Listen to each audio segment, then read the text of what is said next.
The chairman of Toshiba has resigned after the electronics giant announced it expected to post a full-year loss of £2.7 billion. The company was forced to write off around £5 billion following problems with its American nuclear business.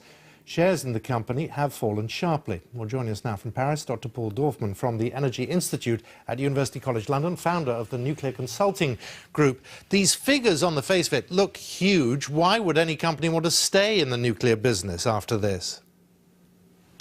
It's very likely that they wouldn't. It's indicative of what's happening worldwide in terms of nuclear.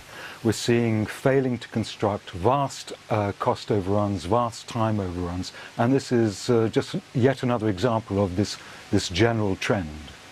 The trouble with that, of course, is one of their next projects is in the UK at Moorside. Do you think it'll go ahead? Moorside is probably over.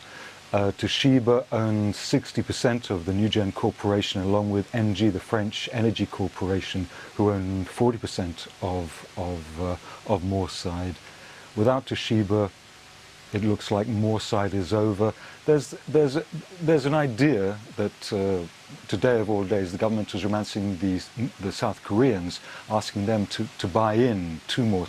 But that seems to be very unlikely, and even if that were to succeed, it would mean significant delays. So what this does essentially is blow a significant hole in the UK government nuclear power strategy.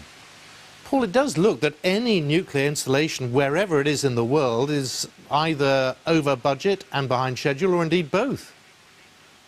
That's actually true. Olkiluoto in Finland, Flamanville in France. China, we don't get much concrete news, but we understand this is what's going on. It's all but over in the US. So this notion of a nuclear renaissance that the UK government idea about more nuclear in the UK is based on is largely not really happening, with one exception, the Koreans. Happily, the Koreans are building cheap and cheerful in UAEA, but the problem with that is they're building less safely. For example, what they don't have in their reactor is what's known as a core catcher. In Fukushima, the core burnt through because of an accident. Without a core catcher, it wouldn't get through UK regulation. Well, it doesn't sound quite so cheerful. In terms of the future, then, what? It's renewable?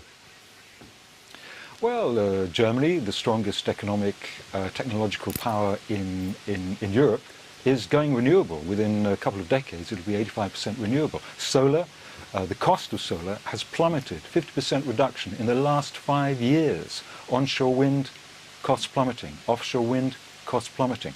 The future is truly renewable, and it really is time for government to think about a constructive plan B.